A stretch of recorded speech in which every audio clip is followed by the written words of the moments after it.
Welcome to Chitra's cooking feast. இன்றைக்கி வீடியோவில் நல்ல பஞ்சு போல் சாஃப்டான இட்லிக்கு ஒரு டேஸ்ட்டான சட்னி இன்றைக்கி எப்படி செய்கிறதுன்னு தான் நம்ம பார்க்க போகிறோம். அதுக்கு முன்னாடி நம்ம சேனலை சப்ஸ்கிரைப் பண்ணாமல் பார்த்துட்டு இருந்தீங்கன்னா சேனலை சப்ஸ்கிரைப் பண்ணிக்கோங்க. இப்போ வாங்க இந்த சட்னி எப்படி பண்ணுறது நம்ம வீடியோக்குள்ளே போய் பார்த்துடலாம்.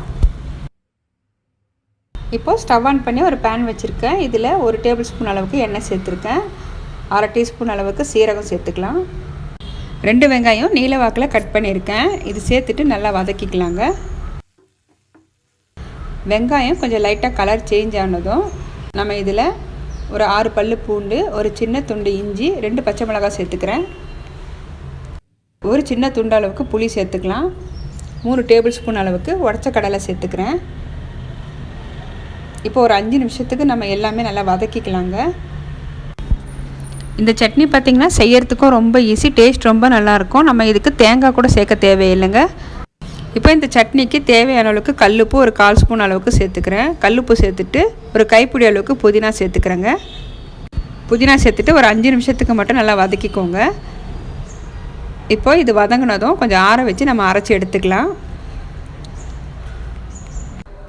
இப்போ நம்ம வதக்கி வச்சுருந்தது நல்லா சூடு ஆறி வந்திருக்கு. ஒரு மிக்ஸி ஜாரில் சேர்த்துக்கிறேன். சேர்த்துட்டு நல்லா நைஸாக அரைச்சி எடுத்துக்கலாம். இப்போ நான் அரைச்சி எடுத்தாச்சு. சட்னிக்கு தேவையான அளவுக்கு நான் தண்ணி விட்டுக்கிறேங்க. இப்போது இதுக்கு ஒரு தாளிப்பும் கொடுத்துடலாங்க. கடுகுளுந்து, கருவேப்பிலை, காஞ்ச மிளகாய் போட்டு தாளிச்சிடலாம். இப்போ இந்த அளவுக்கு தண்ணியாக இருந்ததுனா தான் நமக்கு இட்லிக்கு ஊற்றி சாப்பிடும்போது ரொம்ப டேஸ்ட்டாக இருக்கும்.